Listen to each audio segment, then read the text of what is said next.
Hello and welcome to my YouTube channel. In this video, we will see how to fix if you receive audio services not responding in Windows 11 operating system. So when your audio is not working, you are probably required to run the audio troubleshooter.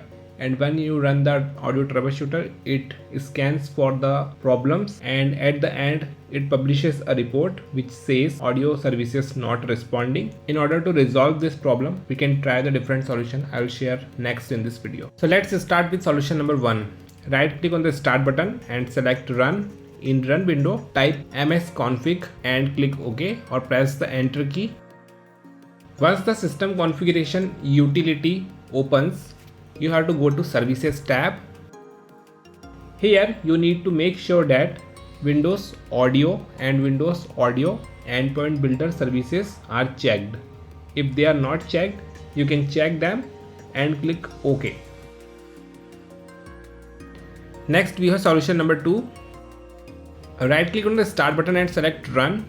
In run window, type services.msc and click OK. When the services snap-in opens, scroll down and locate these services and make sure they are running. So first service is Windows Audio. It should be running and should have automatic startup type. Next we will go to the Windows Audio Endpoint Builder service, and here again we will check if the startup type is automatic. You can change the startup type in case if it is not set to automatic, and make sure the service status is running. The next service we have to look upon is plug and play service.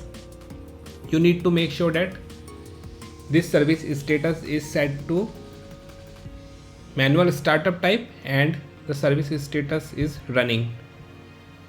Next service we can check is DCOM server process launcher. Make sure the service status is running and have automatic startup type. In case if you are not able to change the startup type of any service, you can check out that video on this card. Next we will check for RPC endpoint mapper service. Make sure the service status is running and have automatic startup type. Then we will check for the remote procedure call RPC service. Ensure that this service is also running and have a automatic startup type. So once you make sure that these services are running and have usually a startup type of automatic, then you can expect the issue may be resolved. Next we have solution number 3. In this case, simply right click on the start button and select run. In run window, type regedit and click OK.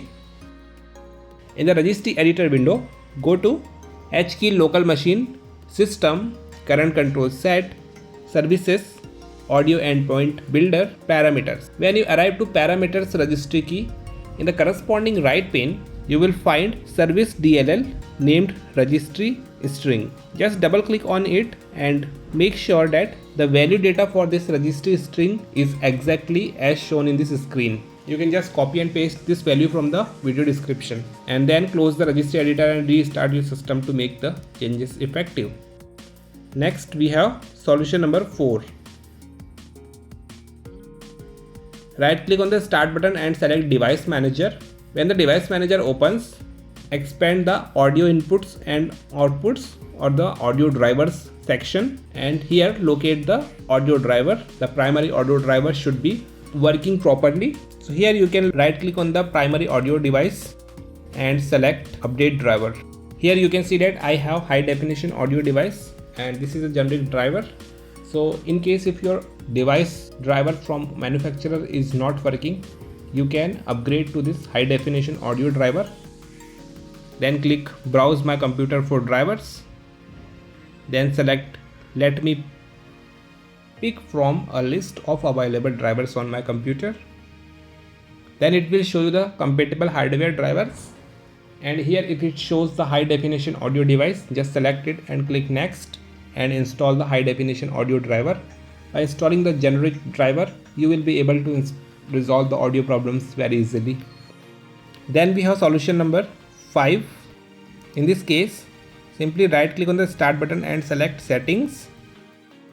In the settings app, go to privacy and security, then under app permissions select microphone and ensure that you have microphone access enabled on the system.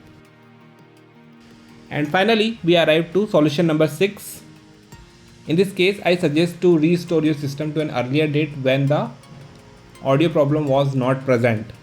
To restore your system, simply search for System Restore and select Create a Restore Point.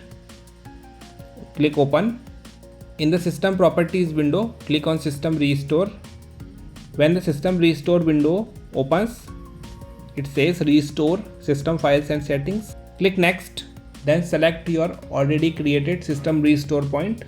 Just select the date or time when the audio problem was not present and click Next, and finally click on the Finish button in the next window. Once you click Finish button, the system will try to restore to that date. So that's it for now in this video. Thanks for watching it. If you found it helpful, do like it, share it, and don't forget to subscribe to my YouTube channel for more videos.